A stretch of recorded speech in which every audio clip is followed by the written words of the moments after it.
What miracles do you have in your life? Is birth a miracle for you? Whether you witness it, know of it, is that for you a miracle?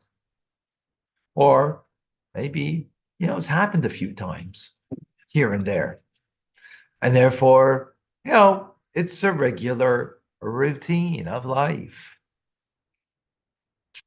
How about life itself? Is that a miracle for you? Or do you have any experience in life that you felt was miraculous? Could it be that, you were able to pay this month's mortgage and that was a miracle? What's your miracle in your life? Welcome to Tanya Today. I'm Rabbi Ronnie Fine, coming to you from Chabad Zichron Kadeshim, where it's a privilege and a pleasure to share with you the Tanya. Tanya is a miracle of life because it gives us life. It itself is the real miracle. Let's understand that more profoundly and deeply. We are in chapter 5,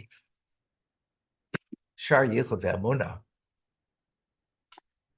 And what we learned previously is God has a right and a left, if you will, chesed and gvura, infinite giving. The name of Avaya is that infinite source of giving. And what is it giving? Existence, giving life from nothing. From no thing to something, God is continuously giving us life. Not that he gave us life once. We didn't come down the birth canal just one time. Well, we came down the birth canal once, but the existence of life, of our lives, and for all that matter, all of life, is a continuous creation. Ex nihilo, something from nothing. That comes from Shem Havaya, the tetragrammaton, the name of God, which is chesed, if you will, the right hand, metaphorically, of infinite giving. At the same time, in order that we can be who we are, meaning from our perspective, seeing ourselves as independent beings of the divine process of creation. The left, gvura, strength, refrain, contraction. God contracted upon that light in order that we don't feel that we are like a ray of light within the sun, but we're independent beings, separate from God. That's what the contraction means. And not that God contracted upon himself, right, and removed himself. No. From his perspective, we are still part of him. From our perspective, we're independent beings. Because if we were privy to the divine truth that God is animating us at this moment, that we are like a ray of light within the sun, then we wouldn't sense our selfhood. We wouldn't sense our independence. And of course, what that means is we wouldn't have freedom of choice to serve God. Now, continuing with this notion, just as God's power to create is a part of him, that is one with him, the chesed, the divine benevolence, and therefore infinite in quantity and quality, guess what? So is infinite the quality of refrain and holding back. Which would mean that God, in creating the world, in refraining, contracting the divine light, it would contract it in an infinite manner that it would become almost infinitely impossible to find God in this world. Hmm.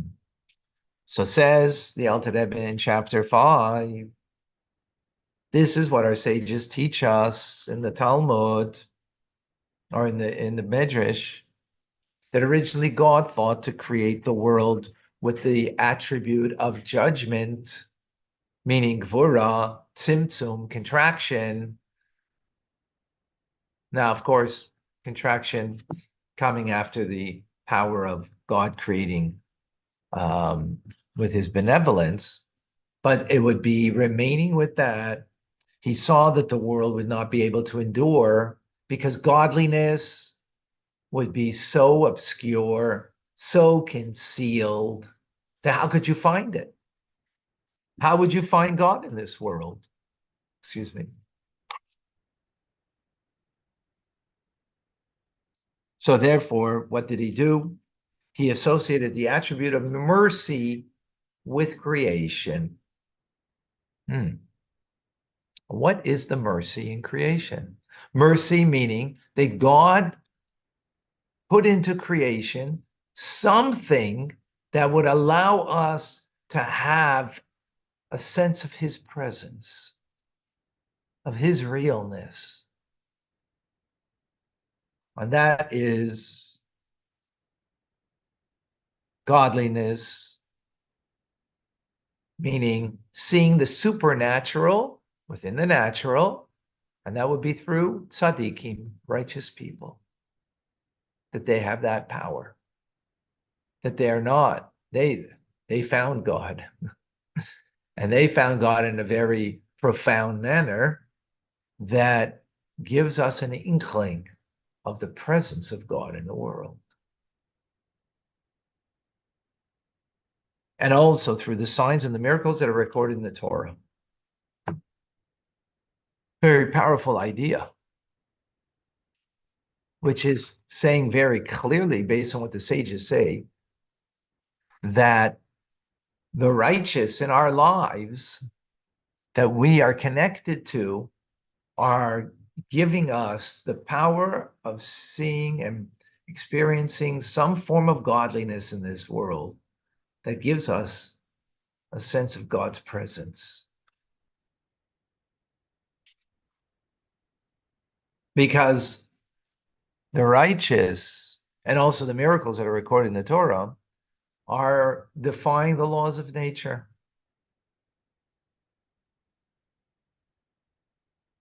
As those that know stories of all the holy people that are told of. Well, what more do you want than Moses himself in the Torah, right? What more do we have than the Alter Rebbe himself and all the stories that are told about him? And I just say this now parenthetically because it's not, the Alter Rebbe is not saying this in the teachings today, is how important it is that one has a Rebbe in their lives, because to be able to appreciate godliness from the vantage point of the world and the presence of God, not that there is a God, very big difference between that there is a God, like that's simple. Just like when you walk down the street and you see a building that you never saw before, walk down a new street and you see a building, it's a beautiful building, you say, wow, what an architect. Well, good builders over here. No one would for a moment think that it came on its own. Of course, someone built the building. Of course, it was an amazing architect who built it. It's the same thing as with this world. But that's not having a relationship with God. That's knowing that there's a builder to the world. So there's an architect, and maybe you even know the name of the architect. You even know the name of the GC, the general contractor who did put it all together, made it happen. And you know the guy, but you have no relationship. There is such a person. That's not going to change your life, knowing God that's creator. But the presence of God in your life, that's different. So the righteous who live with God, the presence of God at all times, their lives, and by us attaching ourselves to them, allows us to sense the presence of God in our lives and to sense the miracle of life itself. And of course, this is what the Alter Rebbe is doing in teaching us Tanya, that he's giving us an understanding of what he experiences and what he knows intimately and sharing that with us. And that is every time you watch a video of the Rebbe, you get that sense of divine presence that just gives us a more opportunity that we can have a personal relationship with God and his presence in our lives and sensing the miracle, not just of a birth, not just that, oh, you know, God sent you enough money that you could pay your mortgage this month. But of everything in our lives. That's what the righteous and the miracles of God give us the opportunity. And even though when we're talking about God's attribute of mercy, it's beyond the righteous. God's, right? Yet they're the funnel that they're able to have a connection to it in a way that they feed us and nourish us as a result of it.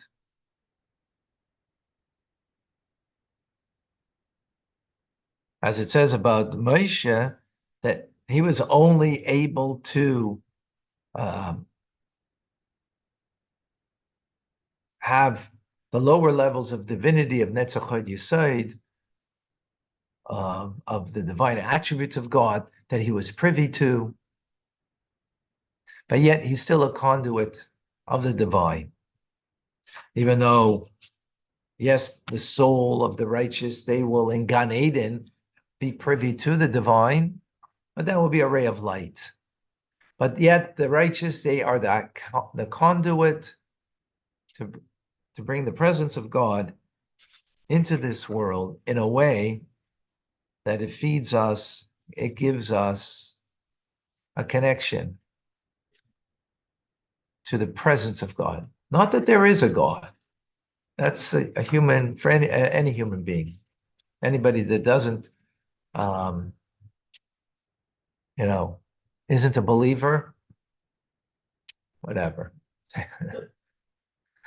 We're not talking about being a believer here. That God's your personal God and you have a relationship with him.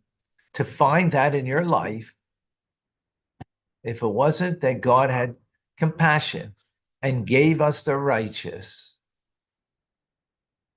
it would be very hard for us. And you see, there are religious Jews who don't have the righteous in their lives. And, that doesn't mean you can't keep Shabbos. It doesn't mean you can't keep kosher. You could do it. But it all becomes a reward and punishment. It becomes a reward and punishment. That's what it's about. Whether it's said verbally that way, openly or not, but definitely that is, oh, I got to do this because if not, God's going to be upset with me.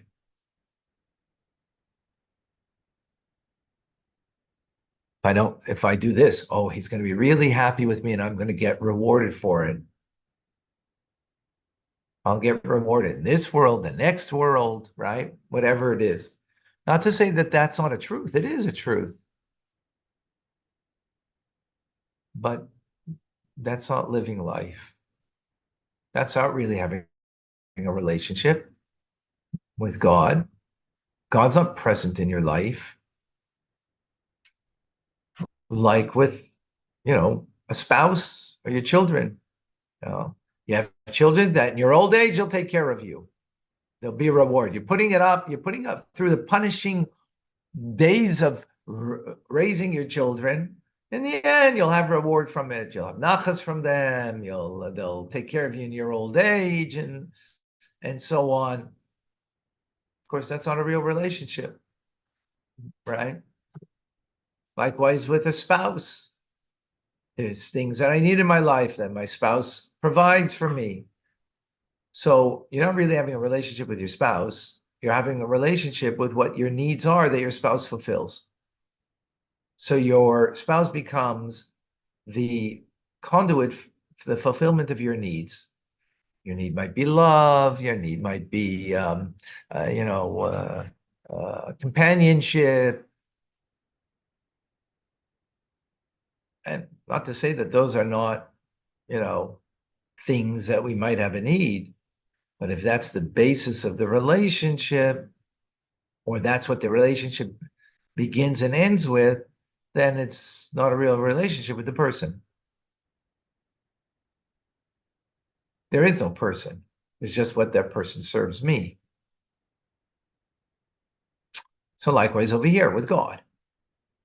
There isn't a relationship, just what God serves and benefits me. And that's why we have the miracles of God. That's why we have the righteous in our lives. That's chapter 5.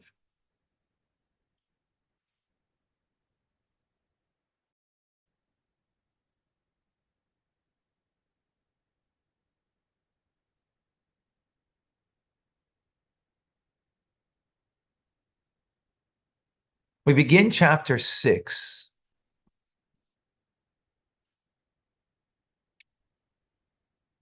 Chapter 6 takes these two divine attributes of chesed and gvura, God's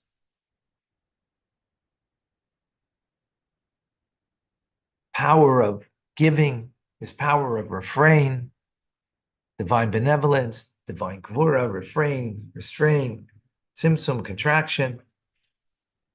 And they seem like two different, divine powers that are kind of, each one has their role. In this chapter, the Alter Rebbe is bringing the unity of God to a deeper place. And it's called mutual inclusion. We live in a world today of inclusion. Is that a good thing? How about the uniqueness of every individual? How about the specialness that there is in every individual? Mutual inclusion may forfeit that specialness that there is and the uniqueness that there is in people. Celebrate the uniqueness. Why do we need to be mutually inclusive? Well, ultimately, we need to be that way. It's because God is that way. And if God is that way, we need to be that way. Let us understand. Two opposite natures in the divine order. Chesed, right? Benevolence, giving without boundaries, without any limitation, both qualitatively and quantitatively. And then gvura, refrain, tzimtzum, holding back, perhaps not even giving, but at least controlling the giving.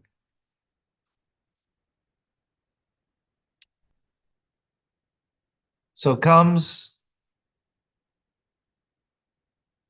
Hasidus and explains that God, he and his causations, his attributes are one. They're completely unified with him. Our attributes are not completely unified with us. We are a compound of qualities. There's a unification of those, of the qualities of our soul, of our kindness, of our restraint. But it's a compound, not a perfect unity. By God, it's a perfect unity, which means mutual inclusion, even of opposites. Even of opposites.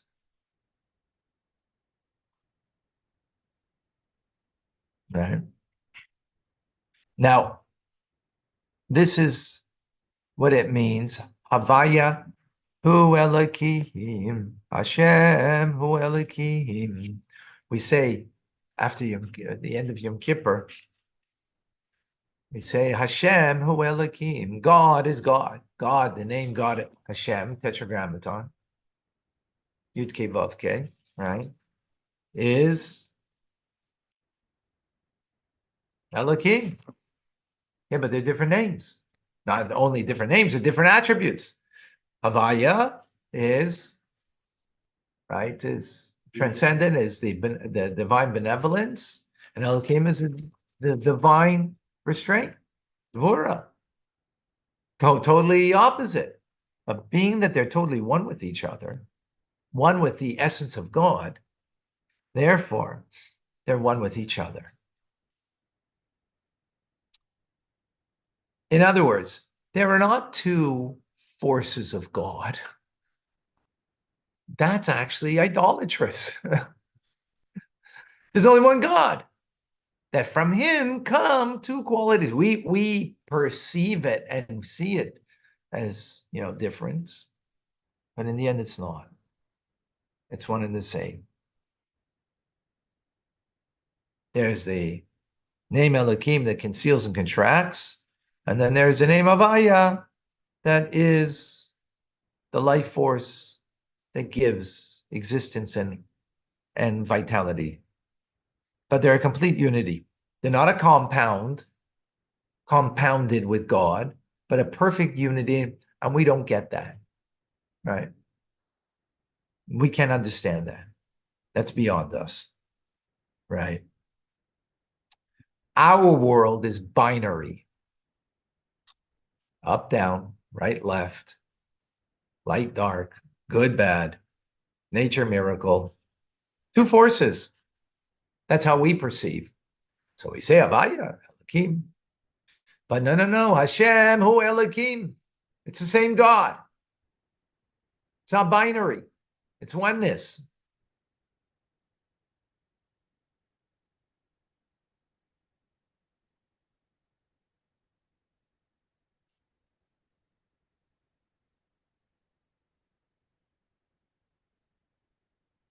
Oops. Sorry. We have Avaya, which is like the sun. And then we have the sheath, which is Elohim, that's shielding in order to bring it to existence. Because if not, then we would be completely nullified. So that's a quality of Gvura, of Tzimtzum, together with Chesed. Maybe a metaphor for this that we can appreciate. These glasses I wear have a sensory that when I go out on a sunny day, not like today, they will become tinted. I need that for my eyes. The doctor told me. They become tinted. What are they doing? They're sunglasses, they become. They're holding back the light, right?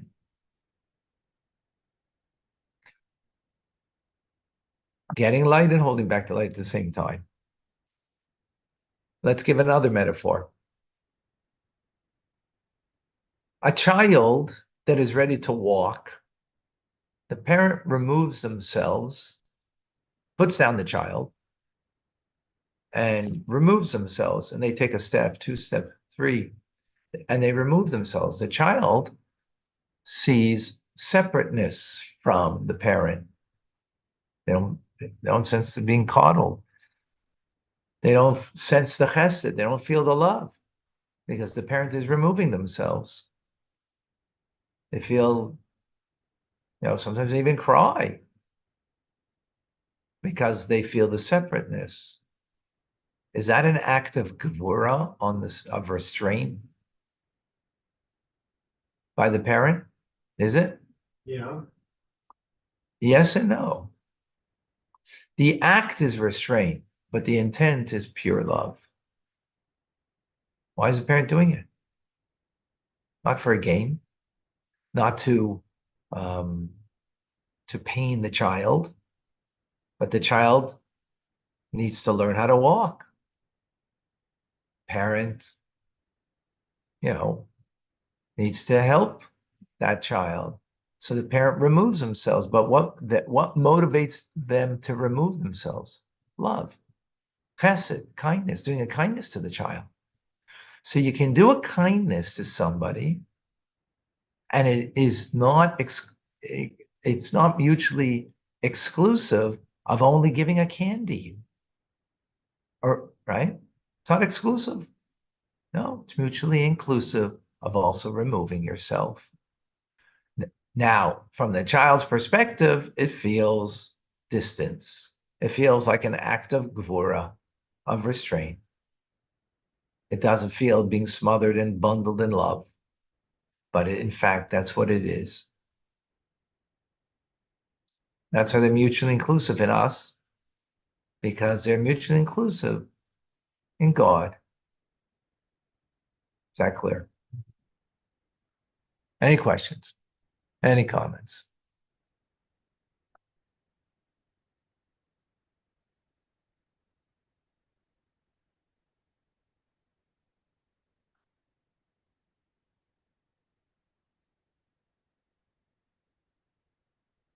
All right.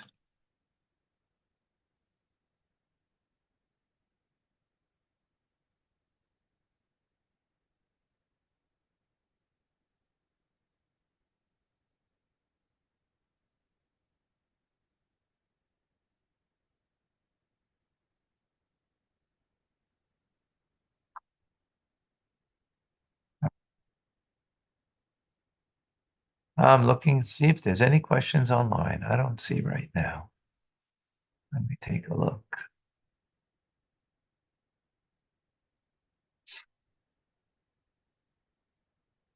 No, no questions yet.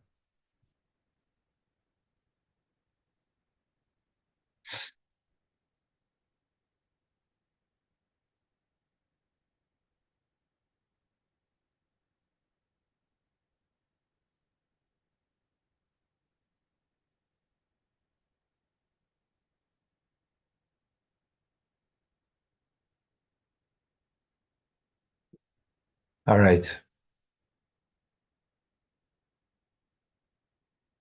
All right, folks. We're going to